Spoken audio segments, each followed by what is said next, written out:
प्रतिपल अनुभव होगा कि हमें कोई हाथ पकड़कर चला रहा है, हमारे जीवन रथ का वो सर्वज्ञ सारथी बन चुका है, कदम कदम पे मुझे बचाकर आगे बढ़ा रहा है। ये तब अनुभव होगा जब अहंकार समर्पित होगा।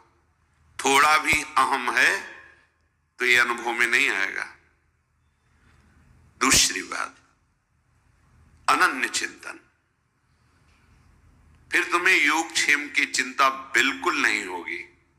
ये अज्ञान जनित धरा में मैं कर रहा हूं ऐसा, मैं आगे ऐसा कर लूंगा, मैंने पीछे भी ऐसा किया है, ये भ्रम। अनन्यश्चिन्तयन्तो माम ये जना परिपासते तेषां नित्याभियुक्तानां योगक्षेमं वहाम्यहम्। भगवान ठेका लेते हैं, बहुत महान है। जब तक अहम है और अनन्य चिंतन है तब तक सूत्र लागू होगा, अवश्यमेव भोक्तव्यम कृतं कर्म शुभाशुभम। आप अपने शुभ अशुभ कर्मों को भोगेंगे निश्चित। और जब आप अहम का प्रभु के चरणों में न्यास कर देते हैं, समर्पण कर देते हैं और प्रभु का अनन्य चिंतन करते हैं, अब आपकी कोई जिम्मेवारी नहीं रही। अब आप देखेंगे कि वो स्वयं आपके हृदय में बैठकर वही करवाएंगे जिसे परम धर्म कहते हैं। वो आपकी बुद्धि में ऐसा योग अपना प्रदान कर देंगे, कभी कोई अधर्माचरण का निश्चय ही नहीं हो पाएगा। पर उसके लिए अनन्य चिंतन, तेषां सतत युक्तानां भजताम प्रीतिपूर्वकम। प्रेम पूर्वक निरंतर सतत जो भजन करता है, तो ददामि बुद्धि योगम तम येन माम उपयान्ति ते। मैं उसे बुद्धि योग प्रदान, बुद्धि योग अर्थात अब कृष्णाकार बुद्धि हो गई, भगवदाकार हो गई। अब उसमें विषय स्फुरण की गुंजाइश ही नहीं रह गई। किसके? जो सतत भजन करता है, अनन्य चिंतन करता है। ये दो बातें परमार्थ की बहुत महिमामयी हैं। अहम का समर्पण और निरंतर चिंतन, ये दो बातें पकड़ ली तो परमार्थ की ऊंचाई पर चढ़ जाओगे। यही दो बातें ना होने के कारण अन्य सब साधन होने पर भी भगवदानंद का अनुभव नहीं होगा। अनुभव नहीं होगा तो विश्राम भोगों में होगा। भोगों में विश्राम होगा तो कुछ दिनों में मलिन बुद्धि ये प्रश्न उठा देगी, कहां वो रक्षा करते हैं, ऐसा होता तो ऐसा कर लेते ना, ऐसे भ्रम पैदा हो जाएगा। अगर शुद्ध बुद्धि भगवत भजन परायण है तो जो रक्षा करने वाले हैं वही सृजन करने वाले हैं और वही विनाश करने वाले हैं। जो अधर्माचरण अहंकार से कर्ता भोक्ता भाव लिए हैं, उनके कर्म के अनुसार उनको फल भोगते हैं। भगवान कहते हैं तिनकह काल रूप में भ्राता, विनाश लीला भी उनकी है। अपने आप से अपने आप का सृजन करते हैं, अपने आप से अपने आप का पालन करते हैं और अपने आप से अपने आप का लय कर लेते हैं। ये बुद्धि योग प्राप्त महापुरुष ही निश्चय कर पाते हैं। बुद्धि योग उसी को प्राप्त होता है जो सतत भजन करता है। तेषाम सतत युक्तानाम भजताम प्रीति पूर्वकम राधा राधा राधा। यदि सतत भजन नहीं, अहम समर्पित नहीं, तो परमार्थ की बातें केवल होती, स्थिति नहीं होती। लेकिन परमार्थ का सुख कौन चाहता है? सुख तो सब चाहते हैं, अविनाशी, निरंतर प्रफुल्लित होकर के परमानंद में मगन रहना। पर इसकी जो दिशा है, इसका जो मार्ग है, उस पे आप कदम भी नहीं रखना चाहते। और जहां दुख ही, अशांति ही सुख का रूप लेके आ रही, उसी को गले लगाना चाहते हैं। बस यही भ्रम दूर करने के लिए जिसने भ्रम रचा है वही भगवान शास्त्र रूप में, संत रूप में, सदगुरुदेव के रूप में हमें वो मार्ग बताते हैं जिससे हमें परमानंद का अनुभव होता है। पर हम मन के अनुकूल होने की बात सोचकर कि अगर हम मन के अनुकूल नहीं होंगे तो ये जलाएगा हमें कष्ट देगा, अहम की अनुकूलता, हमें सम्मान मिले, हमें प्रियता मिले जगत की, लेकिन हम अपने आराध्य देव से विमुख रहें, कदापि नहीं। ये बड़ा भ्रम है, आप इसे अच्छे से समझ लो। ये कभी विश्राम को प्राप्त नहीं हुआ। ये संकल्प बनाता है अगर ये शरीर भोगने को मिल जाए मैं विश्राम को प्राप्त हो जाऊंगा, ये पदार्थ भोगने को मिल जाए, ये दृश्य देखने को मिल जाए, ये श्रवण प्रिय संगीत सुनने को, ये वात सुनने को, इंद्रियों के सहित मन शब्द स्पर्श रूप रस गंध, और चाहता है विश्राम। भ्रमित करके हमको जहां बिल्कुल विश्राम नहीं है, बिल्कुल आनंद नहीं है, वहां ले जाता है और फिर खुद अनुभव करके कहता है इसमें तो नहीं है, शायद उसमें होगा। फिर वहां से विचलित करके दूसरे में, दूसरे से तीसरे में पूरा जीवन व्यतीत कर देता है। पकड़ो तो इसकी चाल को, ये छलिया हमको छल रहा है और हम अपने आप को इसके अधीन करते चले जा रहे हैं, और उसकी चाल को ना समझकर हम समझते हैं ये मन हमें सुख देगा, जो कहता है मुझे कर लेना चाहिए, गलत सलाहकार है, फंसा देगा, पराजित करा देगा, बंधन में डलवा देगा। जैसे जिस राजा का मंत्री यदि गलत सलाह दे तो राज्य नष्ट हो जाता है, यदि वैद्य गलत सलाह दे तो मरीज को रोग पूर्ण रूप से अधीन करके नष्ट कर देता है। यदि सदगुरु शिष्य के अनुकूल होकर बोले तो उसका नाश हो जाता है, शास्त्र के अनुकूल, सिद्धांत के अनुकूल तो उसको परमात्मा प्राप्ति होती है। ऐसे ही इस मन रूपी सलाहकार ने मुझ भगवद अंश को ऐसी सलाह दी कि शब्द स्पर्श रूप रस गंध, ये जो माया रचित हैं, इनके भोगने में बड़ा सुख है। जहां जहां कहता है वहां वहां, जो जो क्रिया कहता है वो क्रिया, जैसे जैसे कहता है वैसे वैसे। पर कभी छलिया मन ने ऐसा नहीं कहा कि बस हो गया, जिस मार्ग में चला भी सुख नहीं मिला, ये सब मिथ्या है, सत्य वचन है, अब मुझे वापस होना चाहिए, इस मन की सलाह में नहीं फंसना चाहिए। पर नहीं, उसी छलिया मन का साथ देकर, इतना साथ देकर कि स्वयं मन बन करके, कि मन मानो मैं हूं, मन को अच्छा लगा मेरे को अच्छा लगा, मन को बुरा लगा मेरे को बुरा लगा, इतनी तन्मयता, यही हमारा पतन है, यही हमारी मायाकृत आकर्षण की वृत्ति है जो हम समझ नहीं पा रहे। रात दिन जैसा इसने कहा इंद्रियों के सहित वैसी ही चेष्टा की, पर सहज सुख जो हमारा स्वरूप है, चेतनामल सहज सुख राशि,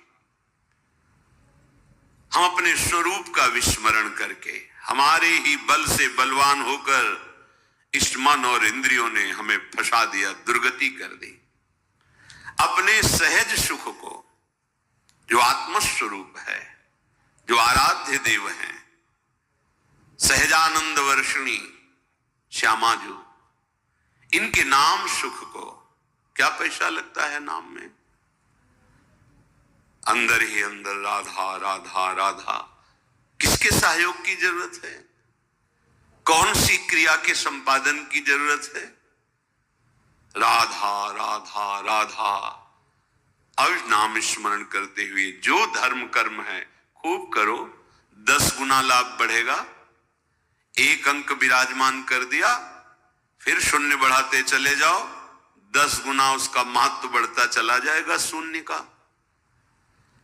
एक हटा दो, सैकड़ों शून्य बना दो, कुछ नहीं हाथ लगेगा।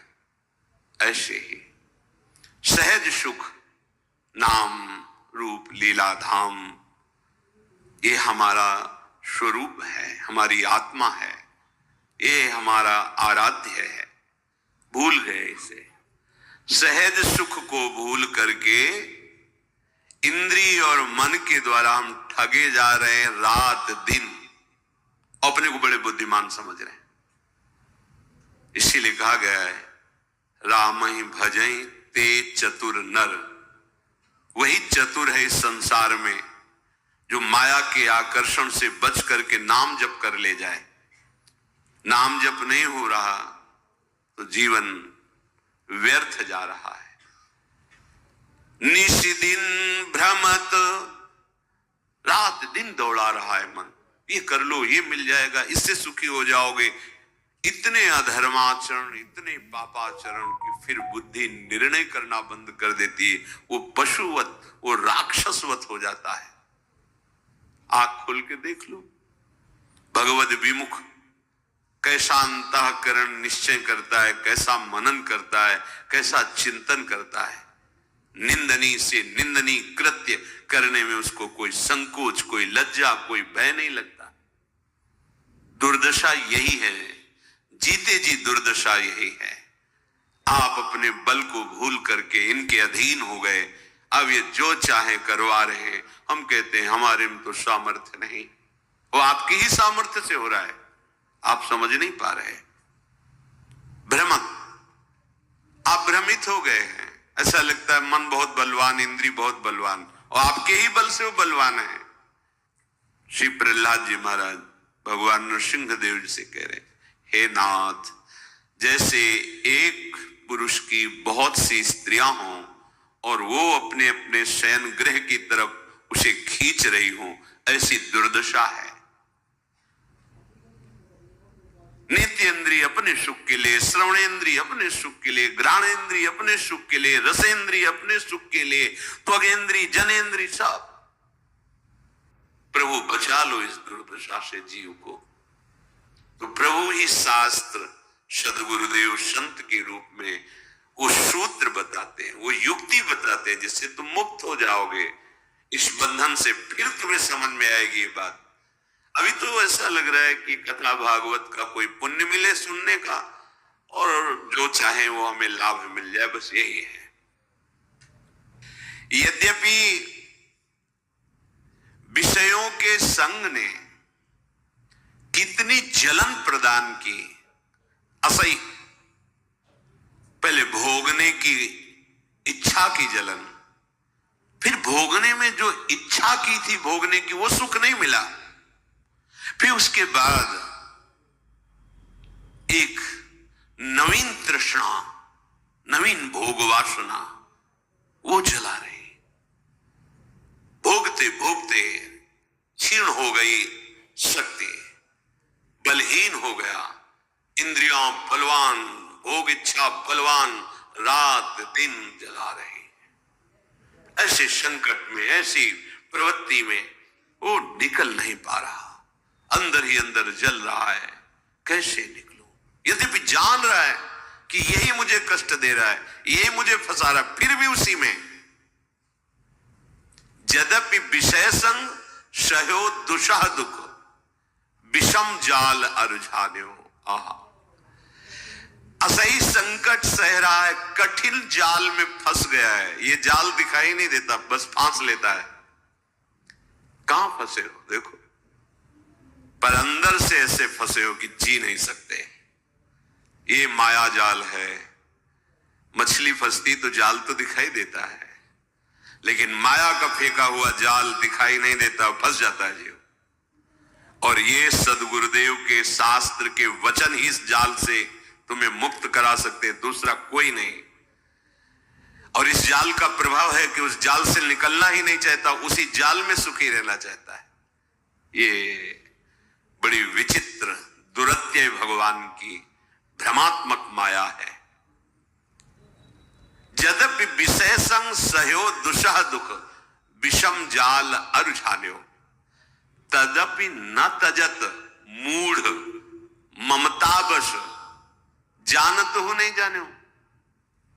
एक को फेंक के आ रहा है, जला के आ रहा है, गाड़ के आ रहा है और कह रहा है भाई रो मत, सबकी यही दशा होती है।